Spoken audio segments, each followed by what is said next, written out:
I'm Mikaela, and this is Love Mikaela, a podcast where I talk about literally anything and everything I want to.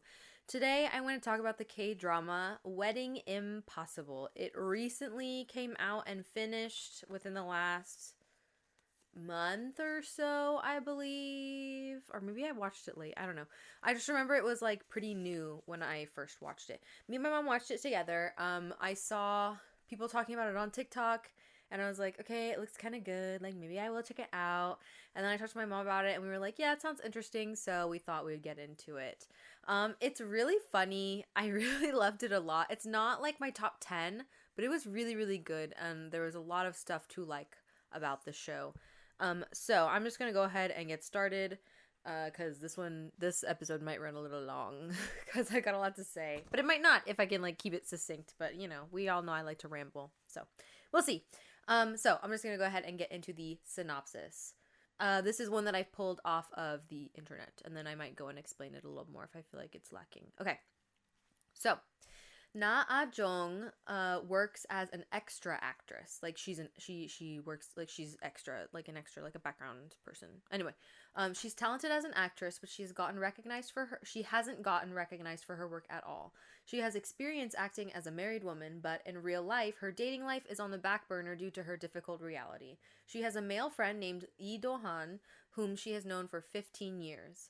Lee Do-han is the son of a chaebol family. So chaebols are like the families that own really big companies in Korea, that runs the LJ group. He is pushed to get married by his family, but he has a secret that he can't admit, and so he cannot marry. Lee Do-han turns to his friend Na Ah-jung and asks if she would like to act as his wife and daughter-in-law of his family. She accepts the offer and prepares to play the first leading role in her life as Do-han's wife. At that time, she has an unexpected disruption. That person is Lee Ji-han, who is Lee Do-han's younger brother. Ji-han has ambitions to make his older brother the successor of LJ Group. Ji-han works hard to achieve his goal, but his plan is disrupted by his brother's sudden wedding announcement. Ji-han now tries to prevent his brother's wedding, and he brings Yoon Chae-won, who is the daughter of another chaebol family, into the picture as his brother's potential bride. That kind of goes into it. I feel like first episode is kind of fair game, as usual. I feel like this comes out in the first episode. And even if it doesn't, like, you'll know this when you look stuff up about this. Like, when you see the trailer, I think you'll look, or like the teaser, you'll see it. Basically, the whole show is about this woman, Ah-jung, who, like I said, she, like in the synopsis. The synopsis was okay. I think there were some translation issues with it. She works as an extra, like she's an actor, but primarily the work she's doing right now is as an extra because she doesn't have recognition. It is a hard life to be an actor out here, y'all. If you don't know, it's hard, okay? Let me tell you. If you're not a big name, it's rough out here. But she works as an extra to kind of get more screen time to try and like get her career kind of off the ground and like moving, and it's been like a good chunk of time at this point. Like, I think, I don't know if they said it, but I think they're in like their 30s at this point. And her career hasn't really taken off yet. And she has this friend she's been friends with since like grade school or like maybe middle school. They've been friends since they were back in school. And, she doesn't know that he is a chaebol. He's the son, or grandson of this very like huge conglomerate like family, like they own a bunch of businesses. She doesn't know that though, until later on when he explains that to her. They're friends, and he's gay, and that's his secret why he can't get married. His family is pushing him to get married. He really doesn't want to get married because he's gay and doesn't want to do that to someone, you know. But then he comes up with this plan to, his friend is an actress. They're really close. She's one of the only people that knows this secret about him. Again, you have to recognize that this show is taking place in Korea. And in a lot of Asian countries, it's very rough. I mean, it's rough everywhere, to be honest. But, like, it's not like the United States where it's a little bit easier. It's not easy. Easier. Make sure you do take note of that. I'm not saying it's easy because I just, from what I've seen, I know it's not. But it's a little bit easier here than it is in some place like Korea. So he very much has to hide it a lot. And he reaches out to his friend, who's one of the only people who knows his secret that he's gay, but doesn't know that he's a chaebol, and and is an actress. And he says, "Hey, we'll draw up a contract, and I'm going to have you play for like I think 2 or 3 years. I think is what the contract is for. You will play the leading role of the doting wife of a chaebol grandson, and help so that way he doesn't have to marry anyone, and so that he doesn't have to reveal his secret and doesn't have to marry anyone that he doesn't want to marry." And so they plan this whole thing out that they're gonna get married. But the problem with it all is he has a younger brother who loves his older brother very, very much, but is very smothering. They have this backstory where neither of their parents are alive, and so it's kind of like the two of them against the world, really. But because the older brother, Dohan, who has not told his younger brother about his secret that he's gay, because he's afraid that his brother's going to like not want to be around him anymore and like treat him differently and like he's gross or whatever, when he finds out that he's gay. So his younger brother doesn't know this secret about him. But the younger brother is trying very hard. Like, the older brother, because he has this secret and also just isn't really interested in business at all, doesn't want to be a successor in any way. He wants to go live his life in the United States away from everyone else. He doesn't want to deal with anything here. Like, he doesn't care about any of it. He just wants to go live his life somewhere where he feels like he can be more authentically himself in a safer place. The younger brother, however, doesn't know that that's the secret, and that's why he doesn't want to do anything. So the younger brother is working very hard to make sure that his older brother gets to be the successor, and one of the ways to do that is to have him marry someone who is the granddaughter of another, high power family, so that way he has more kind of power in terms of shares and public opinion and things like that. So that way his older brother can truly rise to the top of the throne and hold his power there. The issue that happens is then he gets into this fake marriage, but then the younger brother doesn't know it's a fake marriage and thinks it's a real marriage, and so he tries to break them up because he's trying to get his older brother set up with this other woman who's going to help him become who's going to help the brother become the successor to everything in the company. And then the plot twist of it all, of course, is that the younger brother, who is trying to break up his older brother and this woman that the older brother says he's marrying, he's trying to break them up, and then starts to fall in love with her. And that's kind of the whole idea. I don't know if I made that more confusing than the other synopsis did. Basically, older brother is gay and is being pressured to marry, and so asks his best friend, who is an actress, to marry him and pretend and like act and play the part of his wife. While younger brother wants older brother to marry someone else, so that way the older brother can become the successor of the company, but the younger brother doesn't know it's a fake marriage, first of all, and second of all, that his brother's gay, and third of all, falls in love with the person that he's trying to break his older brother up with. That's basically the whole basic plot of what's happening. And yeah, let me just get into what I liked. One of the things I really, really liked in the show was it was really good acting. It was very believable and it was grounded, and it made you really feel for these characters because they're all in very complex situations in this whole show. There's lots of manipulation and lying and deceit and love and friendship, and like then there's the whole chaebol, like if you've watched a K-drama and you've seen the chaebol drama, like that in itself can be its own thing. And so there's all that going on at the same time. It's all very, very complicated.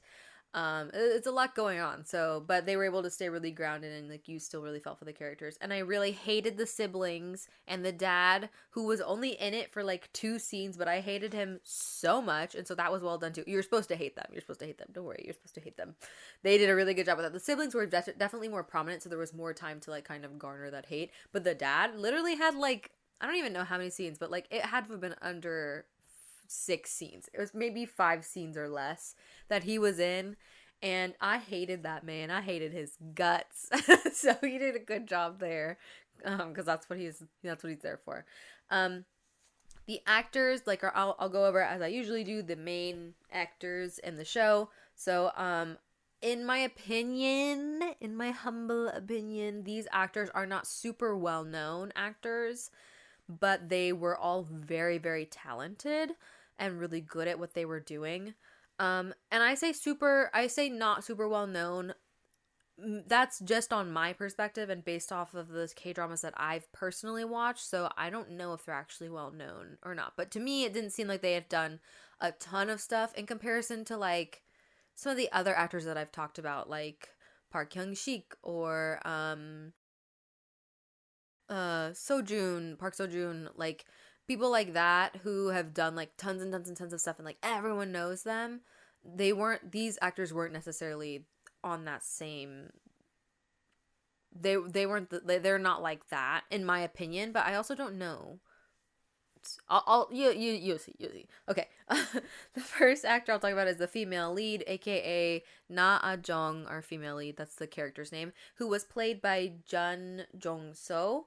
I haven't seen her in anything before, but she was in Money Heist. If you've ever seen that, she's a great actor. She was very believable in this role. And she's really, really strong, but was still able to have moments where she would break down. And for this particular character and this particular story, that was very, very important. She still had to be like, she had to be very, very strong throughout this entire thing, but have those vulnerable moments that still make you feel for her and that were still believable. And she was able to do that really easily and really well. It was that was important for this role, and I think she nailed that. Our male lead, which I put as the younger brother, who is Lee Ji Han. He was played by Moon Sang Min. I haven't seen him in anything either, but apparently he was in Under the Queen's Umbrella, which my mom has seen and said she really liked it. But I don't know if he played a main role in that or not. I'm not. I don't remember when I looked it up. And he was also in Duty After School, which I've heard a lot about. That's that one drama that's about like the kids, like they're literal kids in school and they have to become like soldiers to like protect each other and themselves. I haven't watched it yet. I heard it's really, really sad, so I don't know if I'm gonna watch it because I don't need all that. At least not right now. Maybe during the summer I'll watch it. But yeah, he was in those. I just haven't seen him in anything before. But he's a great actor. He's such a cutie. Oh my god, he was so cute in this whole thing. I loved him so much. And he's really, really funny and he plays those comedic moments really, really well. And he's also someone that you're like rooting for, which was really, really important for this particular role. One, because he's playing like the younger brother, the loving younger brother, and also because he's a major lead role. He's the male lead, so you want to have someone that you're going to be rooting for, especially for this show, because each of these characters makes such important big decisions, and a lot of times they make big mistakes when making those decisions. And if the person playing these roles isn't someone, or they're not playing it in a way that it's someone you want to root for, it would be very easy to dislike him as a male lead if he hadn't played it and didn't come off as charming and the way that he did and make you like feel for him. So it was really important that he was able to do that for this role. And he also, you saw how guilty he felt whenever he was making some of these like mistakes, and that also really helped and added to the sympathy he garnered from the audience.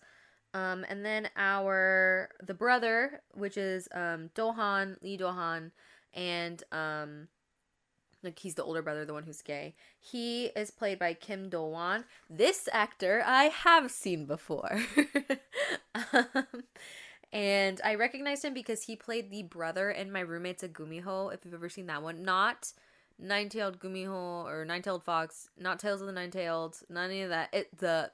Specifically My Roommate's a Gumiho. It's the one where like the girl swallows the bead that belongs to the Gumiho, and if the Gumiho doesn't get the bead back, she dies, or something happens, or he dies, they both die, I don't remember. Something happens if he doesn't get the bead back. It's that one, if you've seen it. And he plays the brother in that one. And he was also in, I didn't remember him from this, like this isn't how I recognized him, but I was like, oh yeah, he was in this. He is in Startup as one of the trio of the guys who start that company. I never finished Startup, so that's probably why I don't remember him in that. He's a great actor. He was really, really funny in Gumiho, especially with some of the like physical stuff that he was doing. So it was really fun to see him in a funny but also very serious and more complicated role. It was nice to see him do that and kind of take that challenge on.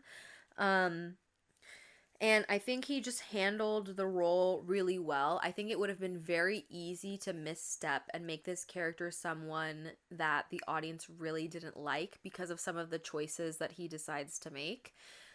But the way he played it, it came off as very believable and grounded, and like you really felt for the character and like could really see where he's coming from. And that's of course also a testament to the writing and the directing as well. But just as an actor, like the way he played it, I think was really important in making sure that the audience still connected with and cared about this character versus him just immediately becoming like not the bad guy, but like someone you're rooting against because he's in the way of the main couple. That didn't happen for this, so kudos to him for that. But I feel like all of the actors in this were really good. A lot of them were really good with handling their comedic moments really well, and they also were great at showing vulnerability when that was needed for the scene. And I appreciated it. Like the acting was good. It was just like people that I hadn't really seen in a ton of stuff before, but they were great.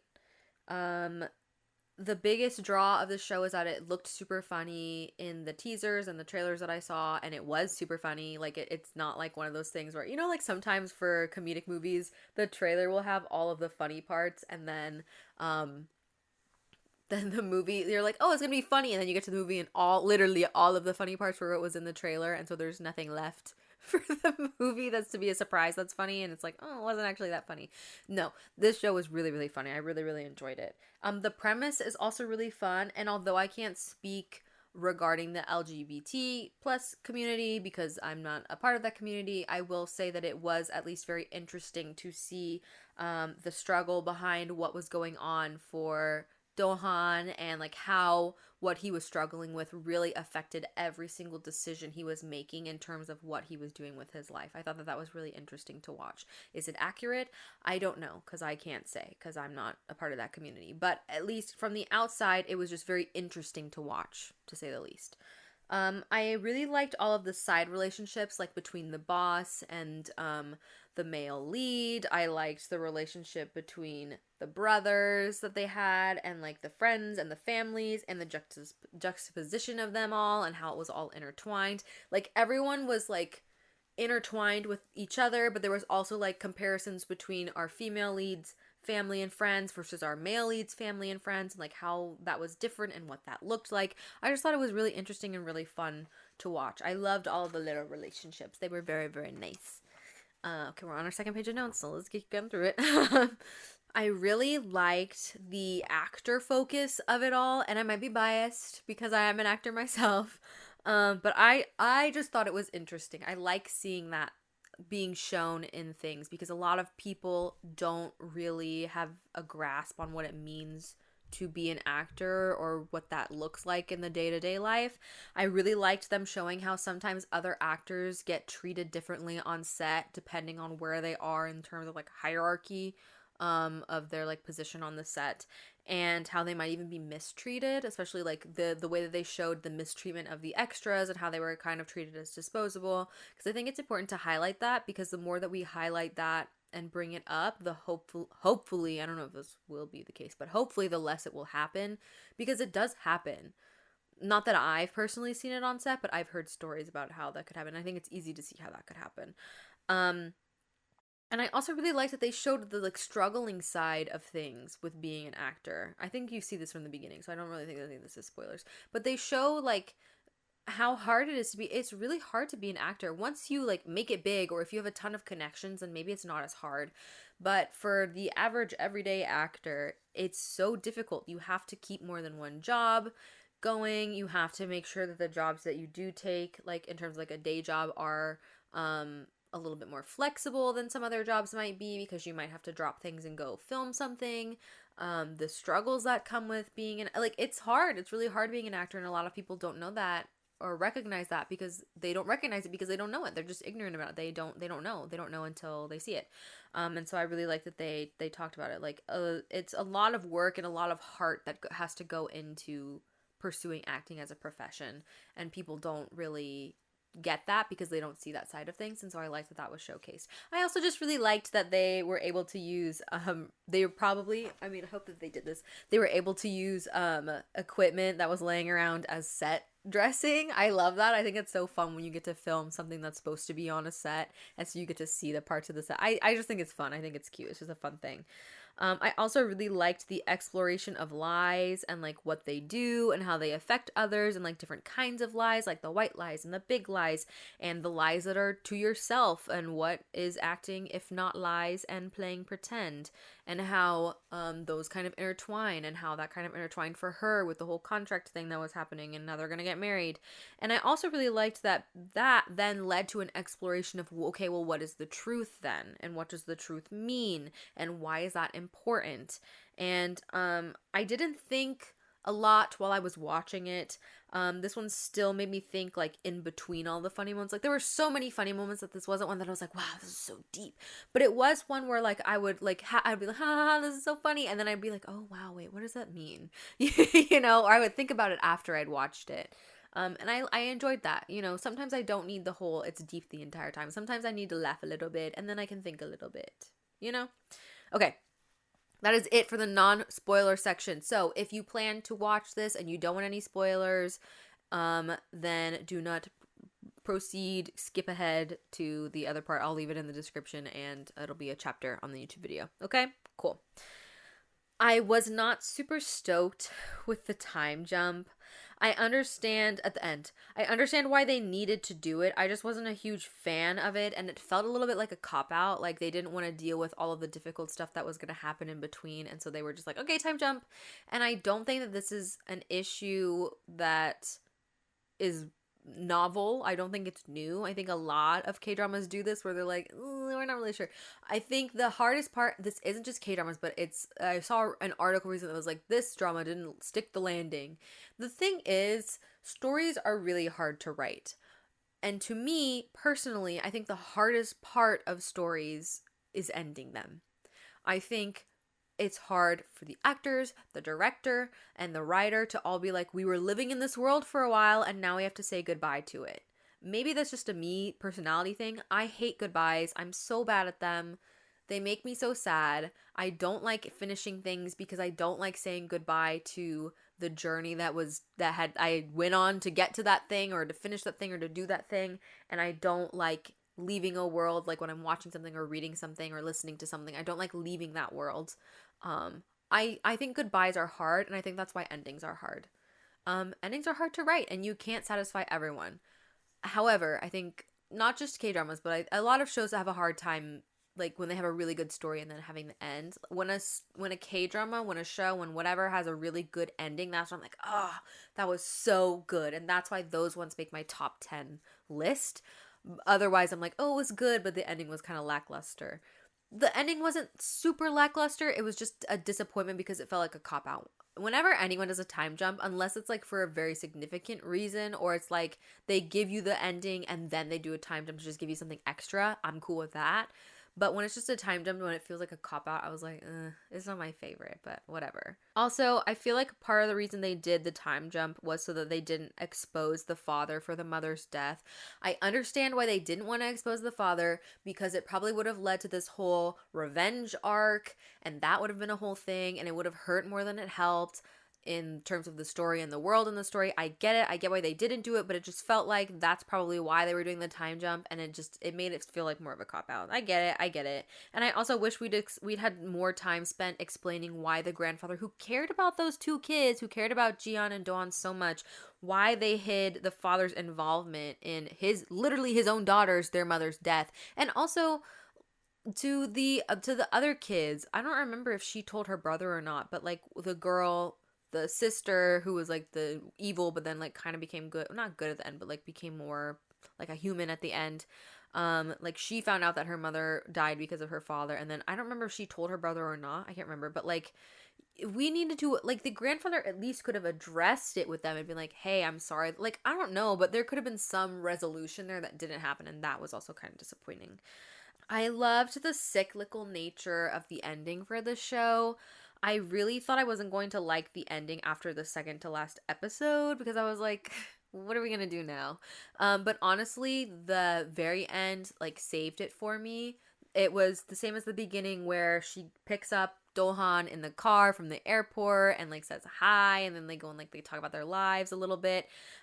It was the same thing, but it was more truthful this time. It wasn't super glamorous, but it was just like truthful, and it was real, and that was really important, I think, for like the theme and the like lesson of the show. I really, really enjoyed that. So that kind of saved the ending for me, even though the time jump to me is still a cop out. But that saved the ending for me. I really enjoyed that part.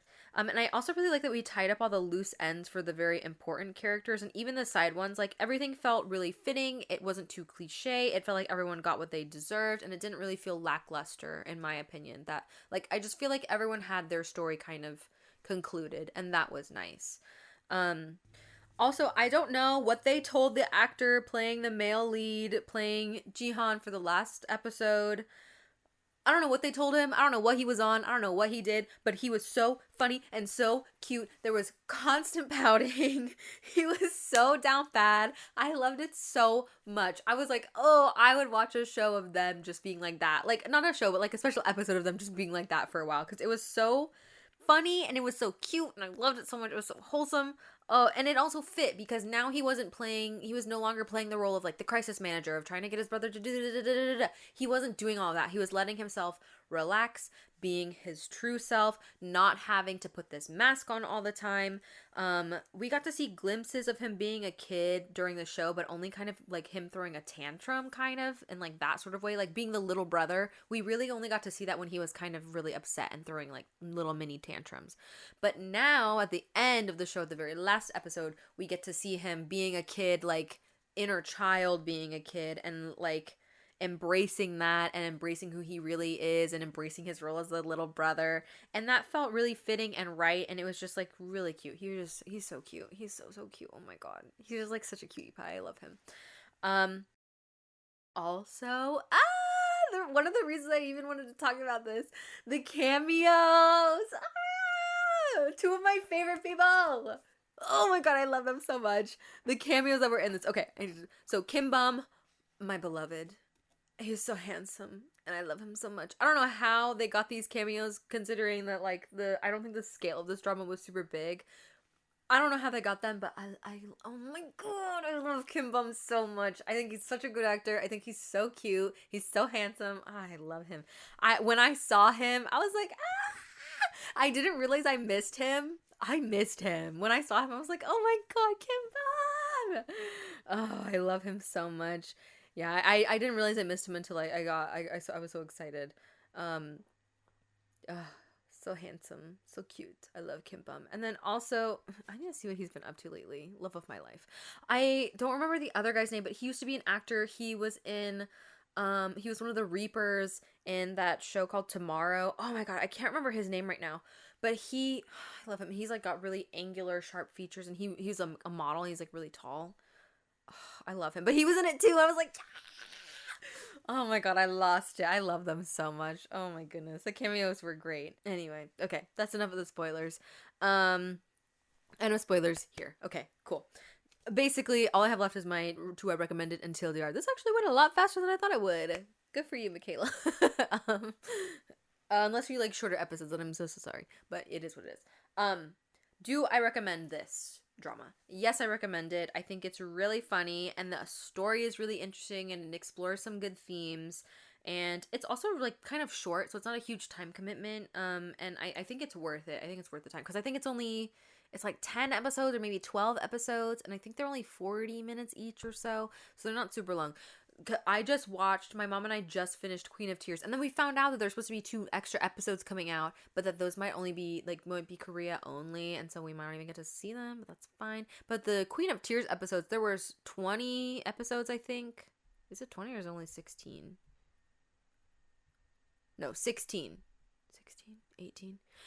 It's at least 16 episodes, if not more, but each episode is at least an hour and a half. Some of them were longer, and the last episode is like almost 2 hours. So, in comparison to that, Wedding Impossible, which Queen of Tears was amazing, and I might talk about it later anyway. So not to downplay that, but Queen of Tears was funny. It was a good story. The themes were good, and it's not a huge time commitment. It's like 10 episodes, and they're like 40 minutes each. So it wasn't that bad. Like, in terms of time. It was worth it, I think, in my opinion. Like, I really, really liked it. So I would recommend it. I think it's great. TLDR. Lying comes in many forms, and sometimes it's necessary to protect yourself or others, and sometimes it hurts.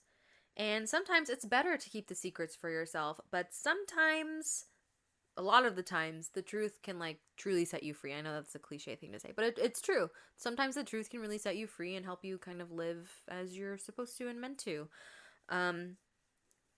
Life is full of lying and acting, even if it's not your profession. So I think as long as you stay attentive to your own truth, I think that's what really matters. Like, the thing is like there's lying all the time, and you're acting all the time, and you're putting on faces and different masks for other people all the time. That's just how it is. That's just how life goes.